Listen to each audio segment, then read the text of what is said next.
Drage gledalke, spoštovani gledalci, sem Bojan Požar, vi pa gledate današnjo uro resnice. Danes sta z nami izjemoma dva politika, sicer dva poslanca. Tukaj na moji desni strani je Aleksander Reberšek, poslanec Nove Slovenije, na moji levi strani je Andrej Hoivik, poslanec stranke SDS. Zdaj, načeloma, kot veste, ne vabim politikov, ker običajno mi komentiramo to, kar pač politiki počnejo in pa govorijo. Zdaj bomo pa skušali narediti neko sredino, pa bomo skušali s tema dvema poslancema tudi komentirati, kaj počnejo politiki oziroma kaj počnejo tudi njihove politične stranke, pa njihovi politični nasprotniki. Zdaj, Aleksander Reberšek, ti si že zdaj drugi mandat poslanec, ne? Najprej si bil poslanec vladajoče, nekaj časa, zdaj si pa poslanec opozicije. Kakšna je to razlika? Ja, lepo zdrav najprej. Politiki najprej pozdravijo, vidiš. Komentatorji ne pozdravljajo več, politiki, ki iščejo glasove, pozdravljajo. Da iščem glasov zaradi tega, ampak se mi zdi prav, da na začetku pozdravim.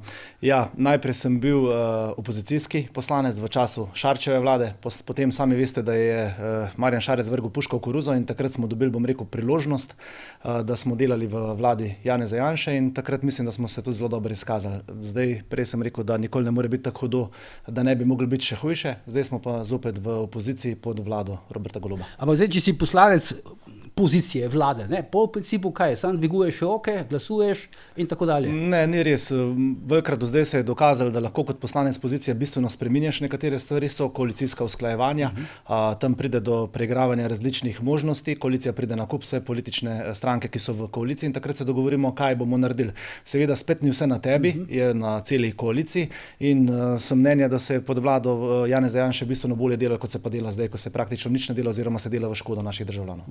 Dobro. Zdaj, to si zdaj pač povedal uradno stališče, kako, na koncu, Ja, vedno.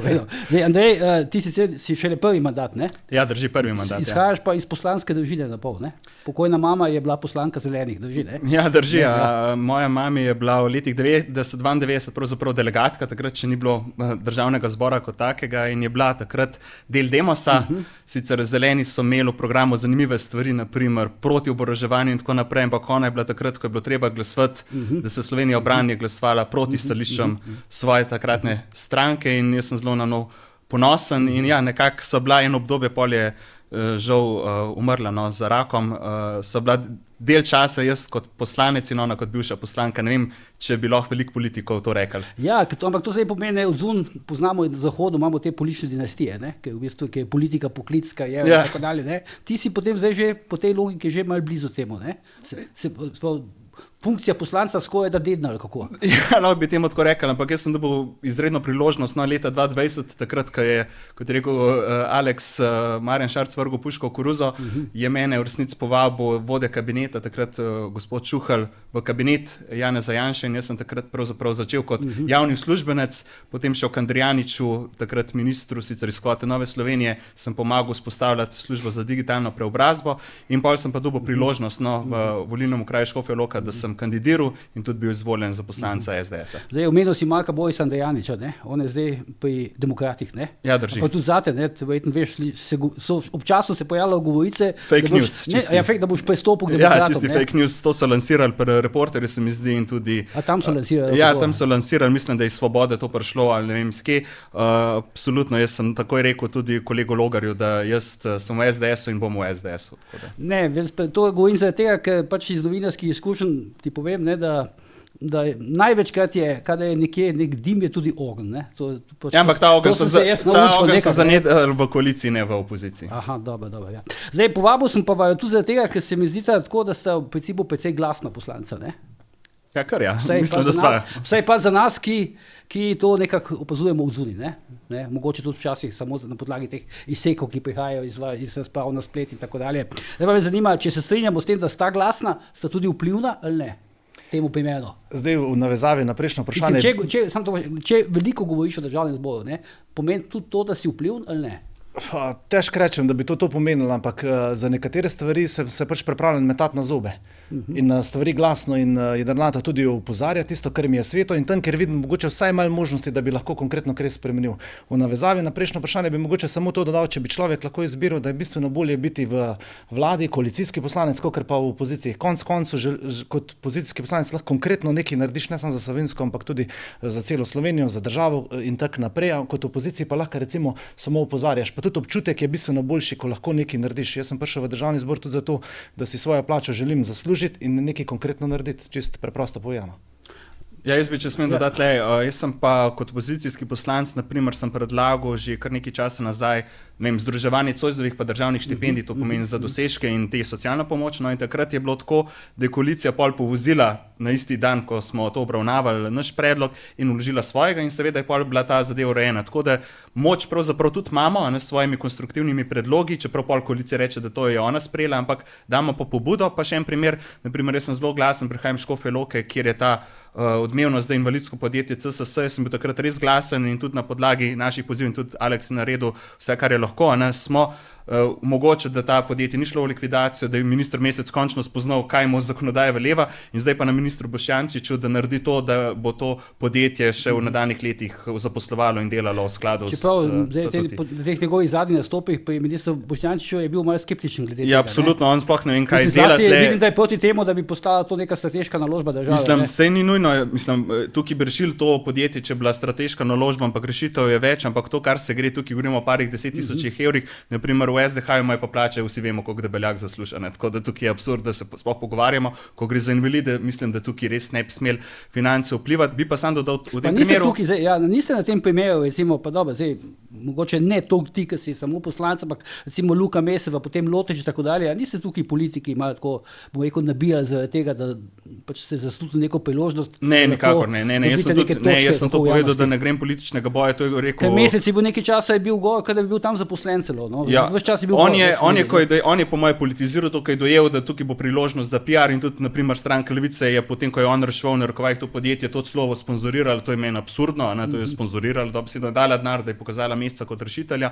Kako bi še sponzorirala? Ja, tam, ko si pogledal na Facebooku, je pisala... sponzorirane objave, misliš? Sponzorirane objavo, tako je, in to je absurda, ne. In imamo zdaj stranko Levica, ki najbolj se bori za to, mi smo pomogli z opozicije, ki smo kao veliki kapitalisti, smo mogli opozarjati na to in potem gospod Lotrič je pa naredil to, da je združil kapital iz Škofje Loke, dobil naročila in je pravzaprav kapital zdaj, ki je to po njihovo umazano, rešil to podjetje. Pa še videli smo, da v bistvu Mesec niti ni poznal svoje pristojnosti kot minister. Zdaj, a je ni poznal, je bil pa zaveden ali pa pač bil ignorantski, ne vem. Vse je možno to. Vse to je možno, Le, v dani situaciji je treba pač izkoristiti vse možnosti, ki jih poslanec tudi imaš, tudi si v opoziciji. Mi smo v Novi Sloveniji sklicali komisijo za nadzor javnih financ in dobesedno poslali tja računsko sodišče, ki bo prevetril vsak dokument tega podjetja. Pa ne mi govori, da se ne da najti posla za 25 000 evrov na leto jim štrli primanjkljaja, ki ga lahko en sposoben direktor takoj pripelje. Tudi sam sem angažiral 2 podjetji, ki sta šli takoj na razgovor v podjetje CSS in so bili takoj pripravljeni tudi skleniti posel z njimi. Samo eno podjetje za 27 000 evrov, se pravi, se da, če je volja,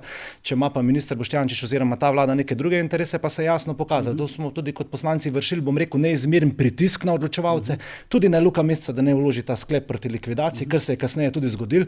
Vojna še ni dobljena je bitka in tukaj je treba absolutno vztrajati naprej. In tukaj zagotavljam, ne gre za niti en političen glas, ki ga nočem na račun teh invalidov, ampak započnem zato, ker se mi zdi to prav, da se je treba postaviti za tiste ljudi, ki te sreče nimajo. V glavi mi kar odzvanjajo besede delavke, ki dela tam v tistem podjetju in je sama takrat rekla, mi bi samo radi želeli in ostati delati v Škofji Loki. In politika mora narediti temu vse, da tako podjetje tudi zaščiti, ker ni to edino podjetje, teh podjetij v Sloveniji 150 in več. Kot druga stvar pa bi bilo... To je sicer tvoj kraj, ne volilni.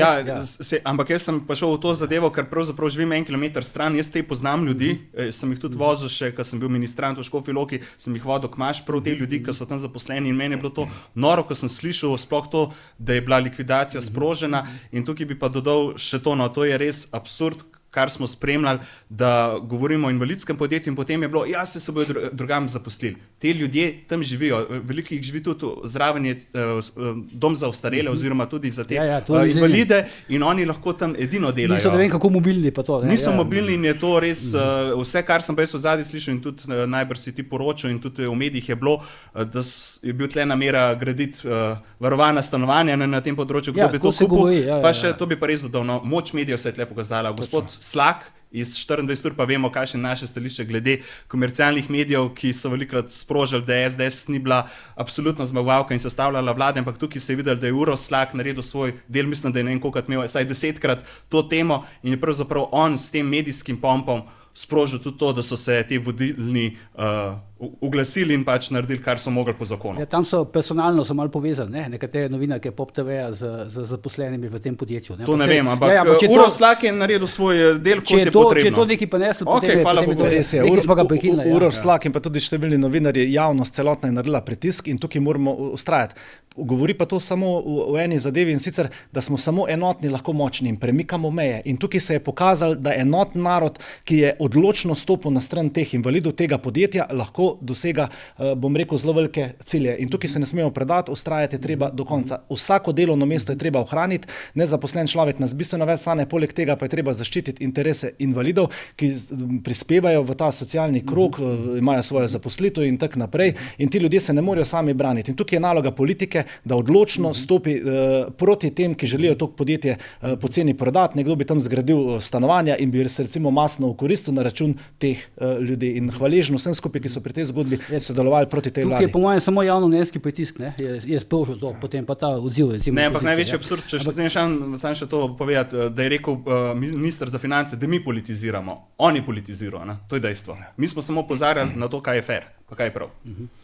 Pa vas kaj to preseneča, recimo take, ko bi rekel, to so precej robustne poteze SDH-ja, ne? Tam pač SDH vodijo poslovnik. Pač oni so tle gledali samo skozi številke, ampak absurd je pa to, da če bi teh 20 invalidov, oziroma 19 se mi zdi, da jih je, če bi šli na socialo, to pomeni, da bi bili brezposelni, če sam gledamo ekonomsko, pa to je zdaj zelo grdo, kar bom rekel, bi finančno bilo to dražje za državo, kot pa da oni vložijo nekaj sredstev. Slovenske železnice so jim ponudile delo sicer. Ja, kje? V Kranju, v Ljubljani, mislim, ja, ti ljudje niso mobilni. Ni isto, zaposlena je rekla, da želijo stati in delati v Škofji Loki, poleg tega pa direktorja, hvala Bogu, da so ga zdaj zamenjali, en sposoben direktor, če ni sposoben zrihtati 25 ur posla, ne more biti direktor. Prišla je pa zdaj kandidatka za poslanko na listi Socialnih demokratov, ne? Skratka, neka na pol političarka je prišla za direktorico. Vse se bo izkazala zdaj. Zgodbo bo treba spremljati in odločno podpirati te ljudi zaposlene tam še naprej. Aleksandar, nekaj, pač bom tudi če tebe posebej vprašati, no, kaj bi sicer morda mogel storiti tudi na začetku, no? Jaz sem bil zaslišan pred tisto komisijo, ki vodi Tamara Vonta, ki preiskuje sum, ne vem, spolnega. Ja. Ampak ti si član te komisije, ne? Ja, mislim, Niti je bilo na seji, ne? Jaz se na to sejo že od samega začetka upravičujem in pač ne hodimo na to sejo. Aha, na nobeno sejo niti ne pridemo. Pač, ker se mi ne zdi nobenega interesa tja hoditi, zato ker preiskovalna komisija zame osebno je nek brezzobi tiger v zgodovini vseh teh preiskovalnih komisij, pa tudi te, ki so zdaj dvomim, da bojo na koncu kaj dokazale. Saj sami veste, da priče, ko pridejo tja, če se želijo, se spomnijo, če ne, samo rečejo, da se ne spomnijo. Poleg tega ne smijo oblatiti nekoga, če bi ga spravili v nek položaj čudni in tako naprej. In iz te preiskovalne komisije na koncu ne bo nič samo bildala, se bo Svoboda in pa Tamara Vonta. Pa to vse misliš, po tvojem mnenju, vse bilda ona, recimo, te načinom zasliševanja? Jaz mislim, da se ona na nek način bilda, hrani svoje volivce, čeprav pa jo odločno niti slučajno ne podpiram, ker ona pač tam ne dela nek poceni PR za svoje volivce. Jaz sem bil prvič tako zaslišan tam pred komisijo in sem gledal, recimo pač zasliševala me je Vonta, zraven je bil tisti novinar portala Necenzurno Modic, pa mislim, da so zraven bili še en ali dva njena strokovna sodelavca.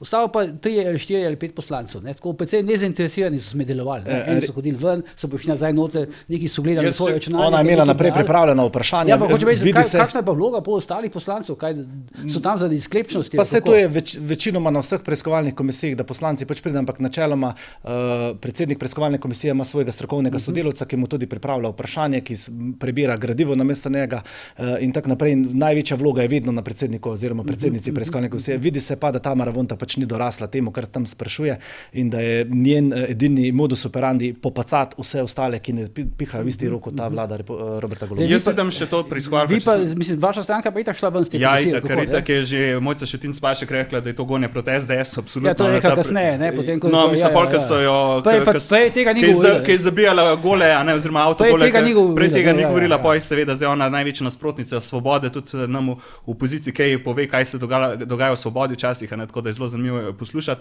ampak nekaj drugega je. Kje vam pa to pove? Kje vam to pove? Tako, ko se srečamo na hodniku, kaj pove, a ne, tako da je zelo zanimivo. zanimiv. No, ampak bolj zanimivo je pa to, da je naprimer Tamara Vonta bila prej pri GEN-I, svetovalka za medije. Naprimer, zdaj bila prva stvar, ki je rarno, spremljamo to zgodbo, koliko nakazil je bilo, več kot 250 nakazil v višini več 10.000 evrov, tudi milijon evrov so dali fizičnim osebam, zdaj pravijo, da je to napaka. In absurdno je to, da imamo pa zdaj nezakonito imenovanega predsednika druge preiskovalke, to je pa GEN-I preiskovalka, ki je na pobudo Državnega sveta potem končno Urška Klakočar Zupančič umestila in je začela delati, kaj, 2 seji smo imeli do zdaj. Tukaj zdaj bi mogli vsi alarmi goreti in tukaj, če bi koalicija res mislila preiskovati GEN-I in financiranje Svobode leta 2022, bi zdaj vsak dan mogla biti nujna seja. Ni nobenega tajminga vnaprej predvidega, recimo, kdaj se moja seja... To se predsednik odloča. A pa tudi, če nobene seje ne skličajo, kako? Ja, tukaj je avtonomnost predsednika, zato smo mi takrat takoj dali za pričo, da je to Tomaž Lah, ki je tudi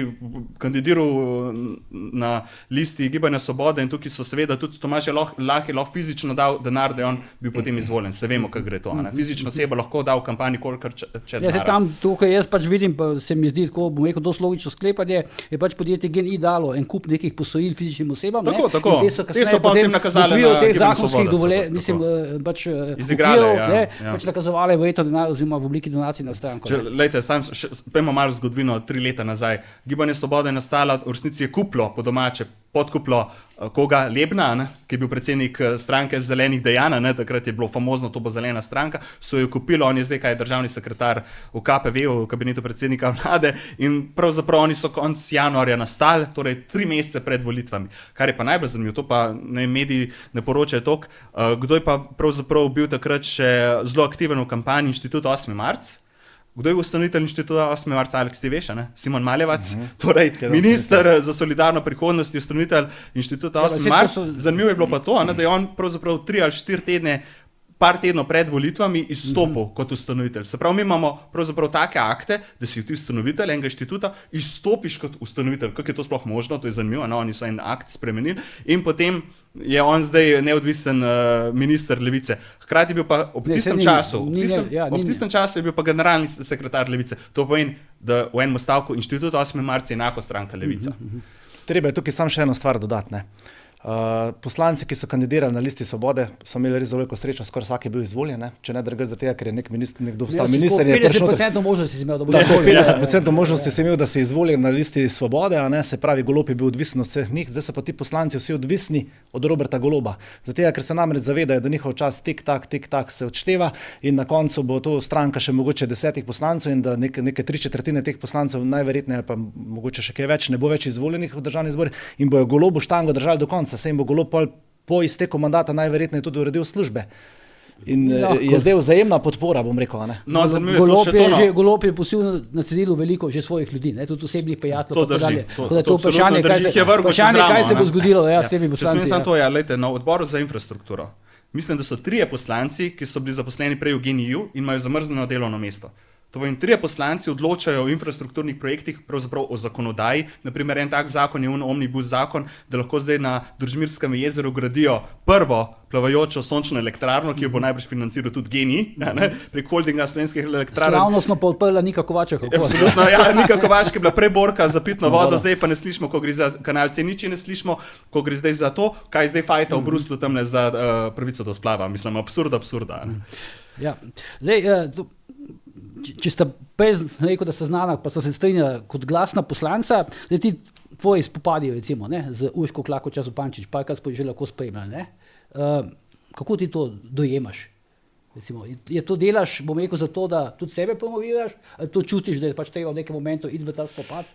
Mislim, da takih, načeloma bom rekel, takih na pol osebnih spopadov, ker na koncu vse to, bom rekel, nekako izveni za nekega zunanjega opazovalca, kada grejo za neke osebne besede, dvoboje, doslej nismo bili tako navajeni. Jaz sam nisem tak človek, da bi šel nekaj izzivati na suh, to ne bom šel, ampak se bom pa vedno branil. Je pa res. Pa ti nikoli, lahko zdaj rečeš, nikoli recimo nisi napadal nje, recimo v Manu. Načrtno. Ja, mislim, napadal, to je zdaj tako. Mi smo poročilo Varuha človekovih pravic in jaz sem na poročilu teh Varuha človekovih pravic jasno in glasno povedal, da pač to, kar ugotavlja Varuh, da za otroke s posebnimi potrebami ni sistemsko še vedno urejeno. Znali ste pa nekateri snemati promocijske spote. In tukaj se je spoznala noter predsednica Državnega zbora Urška Klakočar Zupančič, ki je januarja lansko leto posnela en lep promocijski spot, slow motion posnetke in tako naprej. In je bila zaradi tega, bom rekel, zelo užaloščena. Poleg tega sem pa Julian Production. Ne? Potem sem pa tudi rekel, da se je varuh človekovih pravic Peter Svetina usedel v klopi stranke Levica, tam, kjer je zaznanih največ kršitev na ministrstvu za delo, očitno ve, kje so največji izzivi, zato sem si pa prislužil opomin. In pol me je predsednica državnega zbora sama izvala, kaj ste pa vi, gospod Reberšek, storil. No, in jaz sem ji pa pol samo odgovoril nazaj, ne, to je retorično vprašanje, je ponavljala. Kakšno retorično vprašanje? Da boš ti mene tamle gor iz govornice dol nabijala, jaz se pa ne bom branil. In potem sem povedal do konca, kaj smo pa res konkretno naredili, od brezplačnega sobivanja, dodatek za otroke s posebnimi potrebami smo dvignili, nadomestilo za izgubljeni dohodek, pa to v protikoronski paket smo jim uredili dodatek za nego povečali in take stvari, ampak brezplačno sobivanje, bom rekel, eden izmed največjih uspehov mene osebno in pa v takratni vladi, ko smo pač delovali. In izzivala me je Urška Klakočar Zupančič in nisem je šel jaz izzivati. Ona je rekla, kaj ste pa vi naredili, jaz sem se samo branil. Sebastian Jeretič pravi, da je Urška Klakočar Zupančič kot predsednica naredila iz tega državnega zbora čisti kaos. Ne? Se vi da strinjate? Jaz se popolnoma strinjam. Ona je prva, ki bi mogla zagotavljati. Ampak je to zaradi tega, ker je tako politično radikalna, zaradi tega, ker je preprosto, ne vem, nesposobna menedžerirati poslance? Jaz bi rekel takole, da je Urška Klakočar Zupančič kot neko aprilsko vreme. Naenkrat bo govorila, objemam vas pogledi, želim vam lep dan, se hihitala gor, ne vem, si sarkastično dajala neke opomine, po drugi strani bo pa vsem drugim začela opomina talati in jemati besedo. Kot sem rekel, aprilsko vreme, drugače ne moram reči. Če sem jaz dodati, mislim, jaz sem že takoj, ko sem bil izvoljen, 13. maja, ko sem nastopil svoj mandat, so mene vprašali, kako gledate na to, da bo to prva ženska predsednica državnega zbora, in sem rekel, da stopa velike čevlje, ona ni bila prej političarka, ampak zdaj se je izkazalo po 3 letih, da pravzaprav je res ta naloga je prerasla, ona je pač res nesposobna zaradi tega, ker krši poslovnik večkrat. Nesposobna kot kaj? Nesposobna pač upravlja to funkcijo. Aha. Mi smo predlagali njeno razrešitev v poslanski skupini naši, in takrat seveda je koalicija podprla, koliko je ona in sploh, ampak poglejte, ona je kršila tokrat poslovnik in o preiskovalkah, ne zadnje 2krat glede priznanja Palestine. Pri čemer se ves čas sklicuje na svoje pravno znanje. In ona v resnici kar nekaj tam govori, jaz sem pravnica, jaz to vem, in potem naprimer vleče gospoda Cukjatija, ki je bil 20 let nazaj predsednik državnega zbora, pa sploh ne gre za isto zadevo. Pravzaprav zelo manipulira in ljudem je to težko predstaviti potem. In sam še tole, glede tega referenduma, ki zdaj mi zbiramo podpisane, ona je zavestno kršila poslovnik takrat, ko smo mi rekli, mi predlagamo posvetovalni referendum, itak vemo, da ima koalicija tisto zadnjo besedo in ne bi izglasovan, ampak smo rekli, dajmo 30 dni imeti eno razpravo, ali je v času, ko se sprejema pokojninska reforma, ko vi obdavčujete tudi upokojence s 1. julijem za 1%, a je smiselno tak zakon sprejemati. Ne, ona ga je povozila, mi smo najbolj pametni, mi smo na začetku rekli, da bomo mi, če bo ta zakon sprejet, šli v zakonodajni referendum. Kaj pa zdaj Levica dela? Ja, zapravljali boste 4 do 5 milijonov evrov, ki grejo itak ljudem. Teh 100 evrov za dan se plača tem predsednikom volišč in tem, ki to delajo. Večinoma so to upokojenci, to pomeni, mi ne zapravljamo to za potrebe SDS-a in to je absurdno. In ona, naprimer, če takrat ne bi kršila poslovnika, v 30 dneh bi mi imeli razpravo, bi ljudje tudi povedali, naprimer, prek anket javnega mnenja, a podpirajo ta zakon, in potem bi lahko tudi koalicija ta zakon maknila in bi ga sprejela, ne vem, po pokojninski reformi in bili vsi na dobrem. Zdaj pa nam očitajo to, da mi sprožamo referendume in tako naprej. Dokot pa lahko, recimo, predsednica državnega zbora krši poslovnik? Dokot lahko to gre? Ja, pravzaprav, ona ni lahko, kar ni mehanizma. Mi lahko sam zahtevamo razrešitev. Ampak to nimate glasov, ne? Parlamentarna praksa je bila recimo po priznanju Palestine, ker je bila vložena pobuda za referendum, da bi mogla z odločitvijo počakati 30 dni. In ona je porušila parlamentarno prakso, isti dan je porušila parlamentarno prakso. Govoriš o praksi, ali govoriš o pravilih? Pravilih in parlamentarno prakso. Pravilih in parlamentarne praksi je ona porušila vse, večina čez manjšino, koalicijski valer. Proti njej se je postavila zakonodajno-pravna služba, proti njej se je ustavni pravnik Pirnat se je postavil proti njej in jaz njemu bolj zaupam kot pa predsednici državnega zbora Urški Klakočar Zupančič. Se pravi, zvonijo vsi alarmi, ona pa s to večino, ki jo ima v državnem zboru 55 od 90, ruši parlamentarno prakso, pravila, vse proti temu. Namesto da bi s to večino res konkretno nekaj naredila za narod. Samo očitno ona ocenjuje, da je pač so te njene obnašanje, pa ta način vodenja, ali pa te njeno pojavljanje, da je to nekako ustreza. Ker v teh lestvicah javnega mnenja je v bistvu najvišje od vseh ostalih politikov svobode. Ne, je res, pač vemo zato, ker drugi itak niso glasni, sploh ne govorijo, eni sploh se še niso oglasili oziroma zelo malo, od Svobode govorim in seveda potem je ona prepoznana in tudi s temi svojimi izpadi potem javnostjo prepoznava in tudi je vabljena potem v te dnevno informativne oddaje. Ampak to, kar je rekel Aleks, se absolutno strinjam. Ona je takrat čisto za politične potrebe zaradi volitev v Evropski parlament takrat povozila vsa pravna mnenja in takrat je pač levica premagala in se je pokazala, da je levica ima vso oblast tukaj, ker oni so bili tisti že 10 let pravijo, da Palestina mora biti priznana. Dajte mi povedati, a je zdaj kakšen palestinski otrok manj umrl, odkar je Palestina priznana strani Slovenije? Kaj se je zgodilo? To, da nas ne kličejo na tele izredne vrhove, kot je bil zdaj v Londonu, to je rezultat tega. In smo nekredibilni partner, ker podpiramo pravzaprav Hamas in teroristične milice, ki tam kaj delajo? Postavljajo svoje orožje na bolnišnicah, v vrtcih in potem seveda, ko pride bomba velika z njihove strani, veliko otrok umre in potem zganjajo cel cirkus. Mi smo absolutno tle proti temu, da se pobijajo nedolžne ljudi, ampak oni ščitijo, v resnici imajo te žive ščite kot otroke in je to kršitve vseh pravnih norm in tudi ene etike. Ne pozabi, da je ona naredila cirkus iz državnega zbora, ne? Glede na to, kako vodi seje, sama sebi tala opomine, pozira v tistih rdečih petkah, poleg tega pa naredila celo boks dvorano. Ne vem, če se spomnite tistega posnetka, ko je očitno dobivala, mislim, bila je na mobilnem telefonu, ne? Pa je dobivala neka sporočila, ne? In se hitala, komentirala in tako dalje. Se sta vedno videla ta posnetek? Ne, to je bilo točno takrat, ko sem tisto knjigo dal famozno, ne? In je en sporočil, bom grdo rekel, Vohunček Gora, ne? In je rekel, poglejte, Hojvika, kam tam knjigo in to ni to. Ampak zelo podobna zadeva je bila takrat. Ja, pa takrat je očitno neke zasebne SMS je dobivala, nekaj so temu primeni izrazi na obrazu. Ampak morda ni bil isti dogodek, bil pa zelo podoben takrat, ker sem jaz pravzaprav čisto demokratično izpostavil en upor. To je bila politična provokacija. Ne, ni bila politična provokacija, ne. Razložim tudi za javnost, ker je govoril, da sem to zanašal. Samo ne predolgo, ne. Eko, v minutki. Jaz sem takrat naročil 5 budnic, rekel sem, da bom izročil te knjige stranke Levica, da se bojo zbudili, da bojo prebrali, kaj je predsednik Janša takrat napisal in potem so tudi ne namenil to knjigo. Potem je vmes bilo tako, da je meni že predsednik Janša sam dal svojo knjigo podpisano za Urško Klakočar Zupančič in mi je ostala ena knjiga. In jaz sem takrat samo to knjigo, kot takrat je bil protest pred sodiščem, jaz nisem šel na ta protest, sem dal sam knjigo gor. Kolikrat so imeli vsi poslanci, ne nazadnje, če se spomnil, Kordiš je imel kaj gor, Che Guevaro, Tita in tako naprej, pa ni bilo nobenega problema. Takrat je pa ona halo naredila in seveda je prodaja, ona je takrat naredila to, da imamo zdaj že nekater ponatis te knjige, a ne uspešne. A to je posledica tega? Ja, absolutno. Če zaključimo na to temo, jaz bi sam to rekel, da ni primerna za vodenje sejno. S svojim stasom, glasom in kakorkoli že, kot sem prej rekel, kot aprilsko vreme, ja, ne vem, hodi po dvorani, ne vem, to morate enkrat videti zadaj izza kamera, ne, ona prije tako pompozno gor na svoj stol in tako naprej. Pri tem pa se ne zaveda, da je funkcija merljiva. Ja, to mora imeti malo v glavi. Dogaja se še bistveno več, kot mi vidimo. Ja, recimo, ne, na samem začetku je šla vedno tja roko dati predsedniku vlade in tako naprej in tudi njim prihod je tak veličasten, da jo ja vsi vidijo in tako naprej. Mislim, da bi funkcijo mogla jemati bistveno bolj odgovorno, da bi svojo močjo, ki jo ima, resnično delala nekaj za narod, ne pa da, ne vem, vodi seje, ne vem, kjer je polno enih napak, se poslovnik ne izvaja tako, bi se mogel, pa ne vem, ko jo neki pikne slabe volje, začne talati opomine, potem je vsa živčna, prekine sejo in ko prije nazaj je spet vsa nasmejana. Ja, pa še nekaj to glede teh opominov. No? Ja, sam še tole glede, kdaj ona v resnici zdaj je po diktatu Goloba to dela, ne? Ona se je takrat uprla prvič Golobu, ko ni glasovala za razrešitev ministrice za kmetijstvo, gospe Šinko, in potem so jo pa stisnili. So jo posedali, ne bo še več podpredsednica in ona zdaj po navodili Goloba dela tako, kaj je pač reče. Strašno po navodilih. Absolutno, vse, kar reče Golob, to ona naredi. Ti opomini, ti si tudi mislim, da že veliko dobil, ne? Preveč, ja. Si jih ti dobil, tudi veliko, kako že, ali ne? Ne, jaz sem kar rekorder po moje. Ampak včasih bi rekel, da mi še enega, ker še nisem končal. Kaj za to pomeni, ko dobiš opomin? Mislim, ne, jaz sicer dobim največ opominov strani Lene Grgurevič, njene tesne prijateljice, ampak je bilo pa zanimivo zadnjič na odboru za pravosodje, ko smo imeli ta zakon Lex Jakliča, ko resnici stiskajo dvojnega doktorja znanosti gospoda Jakliča, da naj bi kršil ene člene, kar je čista laž.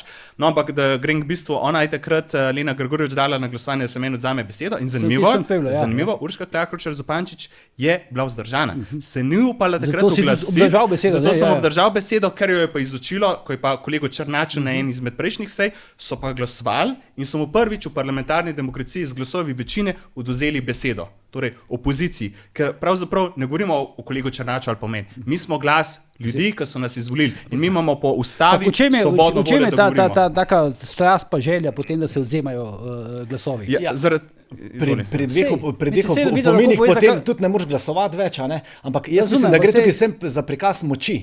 Kdo je nad kom, kdo je bolj močen. Preglasovati itak ne moreš. Ja, v vsakem primeru imajo oni večino, ampak za 2 opomina ti ne moreš priti, recimo glasovati, ampak to, kot sem rekel, gre tukaj za prikaz moči, kdo je močnejši, na nek način pokažejo, lejte, imamo vso moč, umirite se in tako naprej.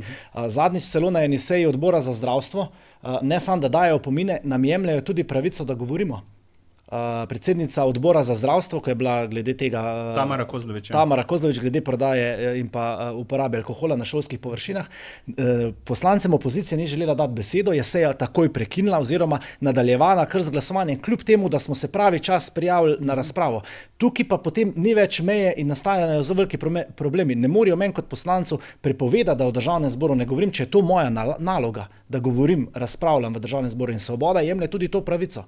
Ne, absolutno, to je bil cel škandal, ampak kaj je bila poanta tega? Poanta je bila tega, da so tudi Svoboda, takrat je bil en dan pauze, pred nadaljevanjem seje, so dobili celo svojih krogov, po mojih informacijah, to, da se tlema pa SDS prav. Zakaj ne bi mogli organizirati v šolskih prostorih, v telovadnici, v športni dvorani prireditev, kjer se streže alkohola. In potem so oni hoteli čim prej to zgodbo zaključiti. Naj pa povem, da smo v Slovenski demokratski stranki takoj zdaj, ko je bilo konec te obravnave, vložili še enkrat isti predlog. Zdaj, to tega jemanja besede, pa poskusu jemanja besede, pa recimo kaznovanja, popomina, pa tega, to se jaz ne spomnim. Včasih ni bilo tega, no? Zakaj je recimo zdaj to, čeprav Svoboda tega v bistvu ne rabka, itak ima ogromno večino. Ja, to sem že prej povedal, da nikoli ni tako hudo, da ne more biti še hujš. In opazili smo, da je zdaj samo še hujš. Neka parlamentarna praksa se zdaj uveljavlja, ki bo imela posledice tudi za vse parlamente naprej. Bo rekli, vse v času Svobode je bilo pa to dovoljeno, kar je zelo veliki problem. Mi imamo neka pravila, poslovnik državnega zbora, ki bi se mogli ga držati. Največja parlamentarna stranka in najmanjša parlamentarna stranka, vsi poslanci. Problem pa je, ko se nekdo postavlja nad poslovnik državnega zbora. In to se Urška Klakočar Zupančič postavlja skupaj z svojimi poslanci. In tukaj nastane problem. Pa še nekaj je, tudi poslovnik, mi rečemo poslovniku mala ustava, tudi zaradi tega, ker če ti želiš katerikoli člen poslovnika spremeniti, rabiš dvotretjinsko večino. Ni dosti absolutna, torej rabiš tudi glasove opozicije. In kaj so oni ugotovili? Vse oni bi lahko spremenili, ne dajmo opoziciji besede. To ne bo nikoli izglasovan, ker nimajo glasov. In oni so šli direkt čez to malo ustavo, hkrati pa kršijo ne nazadnje glavne postulate ustave, kjer je svoboda govora dobrodošla, celo nujna, in prav tako delajo to v resnici ta nov zakon o medijih, če smem še to navezati, ker se bo obravnaval že drug teden na odboru za kulturo, je pravzaprav dokaz, oziroma prikaz, kako bodo oni delali, če bo ta zakon uveljavljen. Se pravi, kritične glasove bodo s sankcijami preganjali in cenzurirali. O tem skoraj da ni dvoma. Ja. Še eno vprašanje imamo, prej si omenil Leno Grgurevič, kaj pa s to gospo, s to poslanko?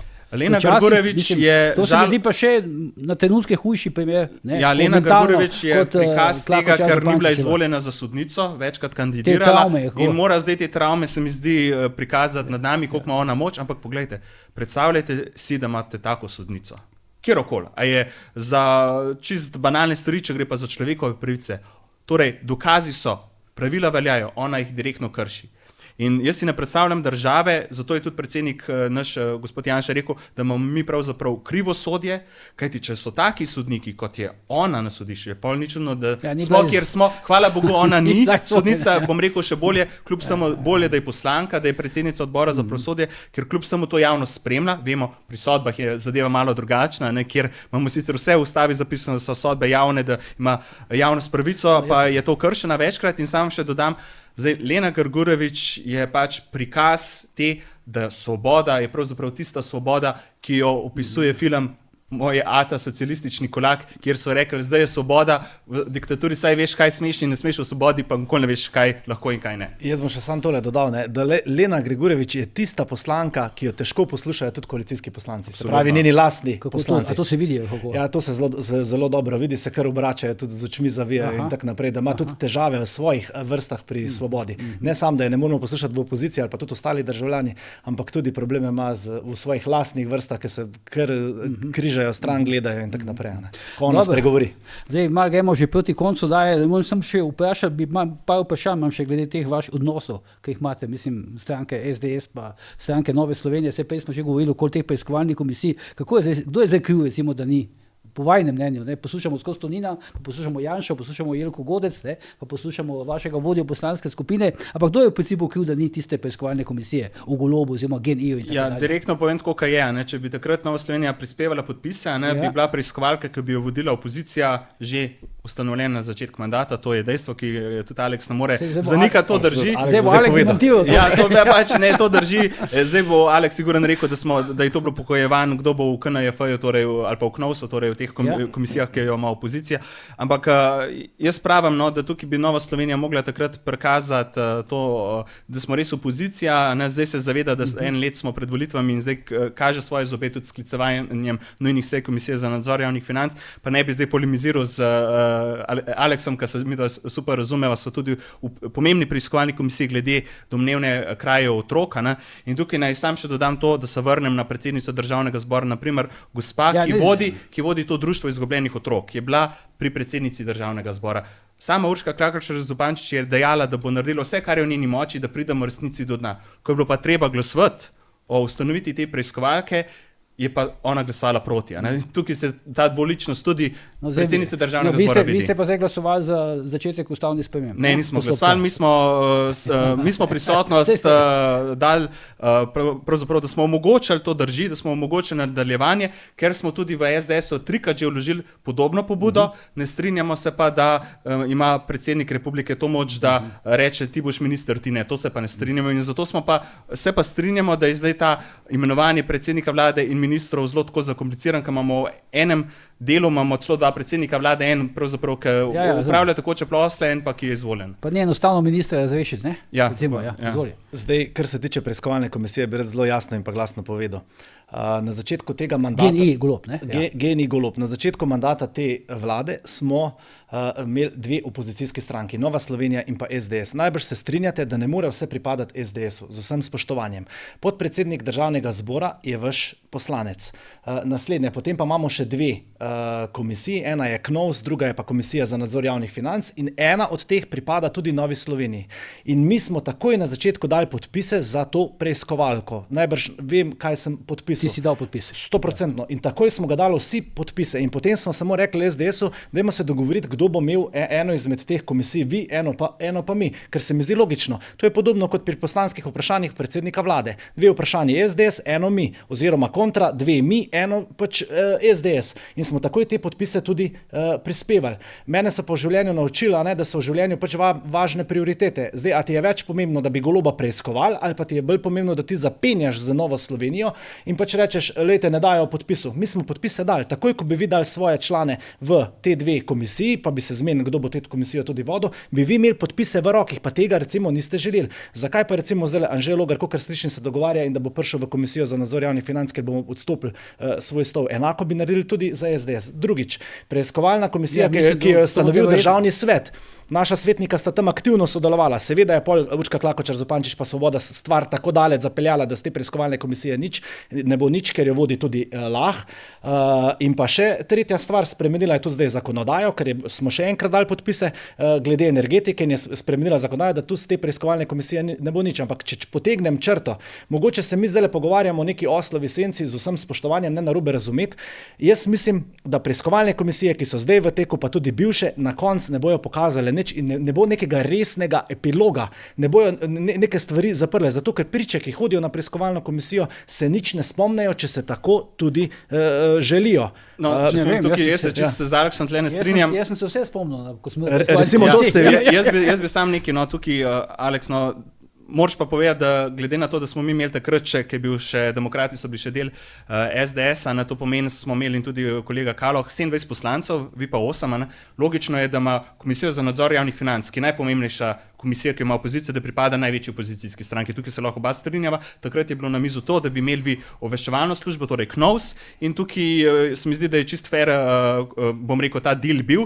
Vi ste takrat pač potegnili Svobodo, pač tukaj bodmo, ko ste glasovali takrat na kolegiju, da se tako porazdelijo mesta, ampak tako, kot sem rekel, potem je Nova Slovenija spoznala, da je bolj biti res resna opozicija, takrat prispevala podpise, da se ustanovi ta nova preiskovalka, kjer jo pa blokira, to pa vsi vemo, Urška Klakočar Zupančič, ker jo noče ustanoviti po zakonu in po ustavi sicer, ampak tako, kot je Aleks rekel, in problem je pravzaprav Urški Klakočar Zupančič. Zdaj mi smo se poenotili v opoziciji, smo se poenotili to, da je seveda Golobova vlada škodljiva, zdaj pa vidimo pa morda tako na Sloveniji kot v SDS-u različne poti, kako to vlado čimprej zamenjati, zaradi tega, ker škoduje vsem državljanom, škoduje gospodarstvu, škoduje ne nazadnje tudi upokojencem in ne nazadnje škoduje tudi mednarodni skupnosti. Ker poglejte, še enkrat se bom navezal na zdajšnje geopolitične zadeve.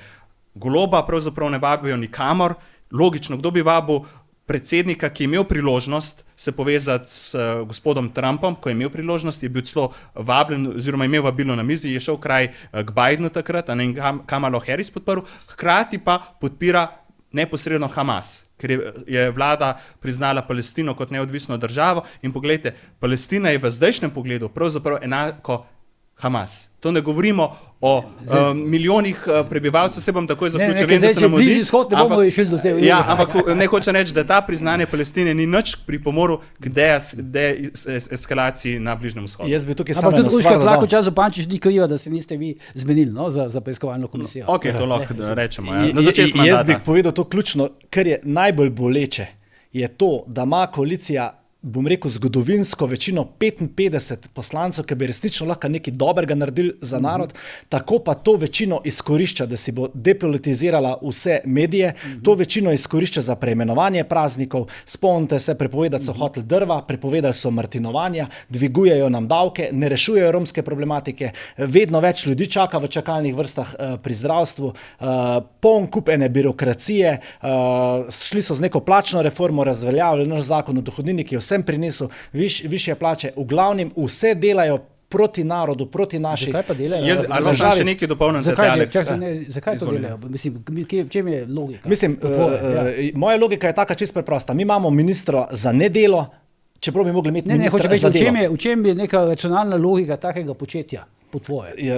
Dokler bo en minister za delo pisal neko zakonodajo, pa niti same ure ne bo delo v gospodarstvu, napisal bo pa zakon o štempljanju, je to popolnoma zgrešeno. Mislim, da mi bi mogli imeti prave ljudi na pravih položajih, tako imamo pa v bistvu neke nesposobne, že neke mehkušce, ki strmo pri nas v naši državi vse stagnira in pa propada pod to vlado. To večino, ki jo imajo, to je ključno, kar želim povedati, bi mogli izkoriščati za to, da bi res nekaj konkretnega spremenili v dobro ljudi, ne pa da dobivamo vse samo slabo od te vlade. Spomnite se samo zakon o SFRJ-u, ker so hoteli, da bi tujce, ki pridejo živeti k nam, učili njihovega maternega jezika na naše stroške. Pa čigava vlada ste vi?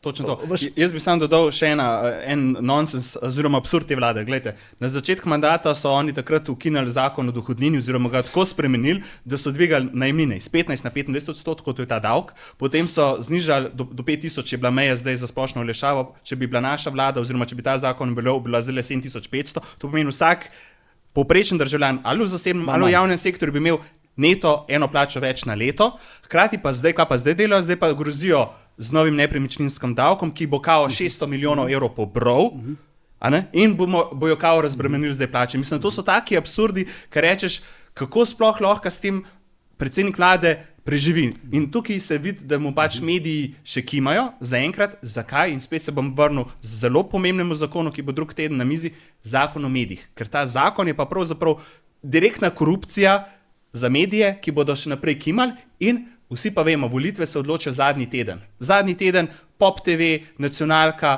morda zdaj N1, morda tudi Info 360, boste tisti mediji, ki boste odločili volitve in takrat, če bojo mediji kritični, bo rekel, teh ne bomo volili bomo opozicijo, če pa bodo seveda podkupljeni strani zakona o medijih, bojo pa rekli, pa se Golob ni bil tako slab in bojo napadali Novo Slovenijo in SDS. Ukinili so dopolnilno zdravstveno zavarovanje, ki smo ga plačevali z desnega žepa in ga prekategorizirali v obvezno zdravstveno zavarovanje. Nekateri so ga plačevali, ne? Tako. Ne vsi. Ne vsi, ja. Zdaj so rekli, da so imajo zavarovalnice neke dobičke, Zdaj bojo pa ta prispevek recimo povečali. Povečal se je prispevek za RTV, s 1.7. pa bomo vsi začeli plačevati prispevek za dolgotrajno oskrbo, čeprav sistem sploh ne deluje. Sploh ne vemo, koliko denarja se bo rabil. Tako, in samo neke nove davke, ne omenim tudi davek na pse, je bil nekaj časa v igri, nepremičninski davek. Ves čas razmišljajo, kako bojo še samo čim več ljudem pobrali iz denarnic. Naša vlada pa je govorila ravno nasprotno. Dajmo ljudem večje plače, oni bojo znali svojim denarjem bistveno bolje upravljati, se pravi razbremeniti obremenjujemo,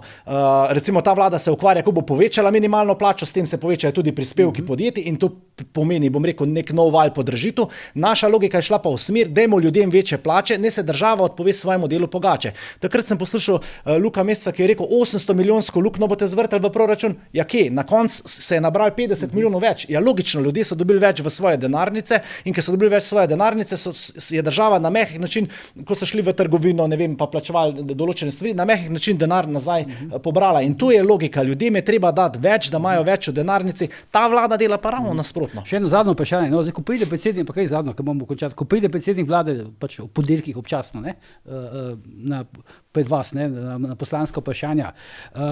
Kako pa to gledate, recimo to situacijo, zdaj, to, da se vpraša zdaj vsako drugo besedo še zlaže, to več ni nobena skrivnost, ne. Kako se lahko potem recimo sploh bojiš, ne, proti nekemu predsedniku vlade, ki na mizo meče eno las za drugo? Ja, ni to tako malo Ne, tukaj to bi, to smo priča prvič. Bi me frustriral. Ne, sej mi smo komi, da se zadržujemo, da tam pač malo se posmehnemo, zato morda gledalci vidijo naš smeh ali pa, ker drugače ne moreš reagirati, no. Čist primer je, ko v ponedeljek so bila poslanska vprašanja, predsednik vlade je odgovarjal na vprašanje kolega Poglajna, koliko stanovanj boste zgradili, oziroma tako. On se je direktno zlogal, da bo v letošnjem letu začetek gradnje 2000 stanovanj. Že čez en dan, naslednji dan, naprimer žurnal.si, ki je pravzaprav bolj levo-sredinski medij, ni desen, ga je demantiral, da ni nobenega podatka. Vsa ta stanovanja, naprimer, ki jih zdaj odpirajo, ki jih bojo zdaj zgradili, so na podlagi prejšnjih zakonov prejšnje vlade in projektov prejšnje vlade. So pa zmetali, to pa ni problema, zmetali so zdaj v 4 letih 250 milijonov evrov davkoplačevalskega denarja za gradnjo neprofitnih stanovanj. Problem pa ni tle, problem je v debirokratizaciji, da se naprimer teli podrobni občinski načrti hitreje sprejemajo in tako naprej. To je debirokratizacija. To se pravi z nasmehom se bojite proti temu? Ja, žal se lahko samo z nasmehom, hkrati pa, tukaj bi pa mogli mediji odigrati svojo vlogo, da takoj demantirajo to, ampak oni pač pustijo predsednika vlade, da tam pove, potem pa mi snemamo, midva z Aleksom sva zelo dobra tudi na socialnih omrežjih, da direktno demantirava s podatki uradnimi, ki jih ima predsednik vlade pred sabo. Mediji ga pustijo, da pove, pa še njegove izjave dajo v headline. Tako je. Sam sposobnost te vlade ocenjujem tudi po tem, kako se je lotila popoplavne sanacije.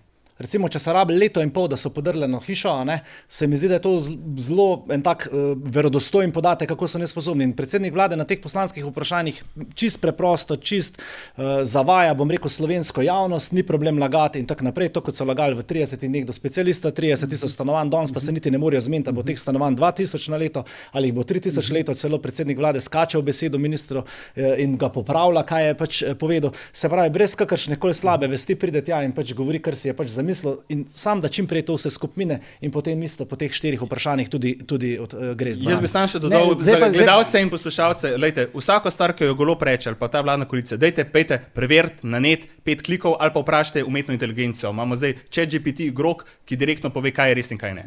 Dobro, jaz s tem bom mogel zaključiti, zdaj smo bili dolgi. Zdaj, spoštovana poslanca, lepša hvala, da ste prišla v studio, upam, da se še kdaj vidimo. To je bila današnja Ura resnice. Gledajte nas spet prihodnjič in do takrat seveda ne pozabite, kjer je bojanje tudi požar.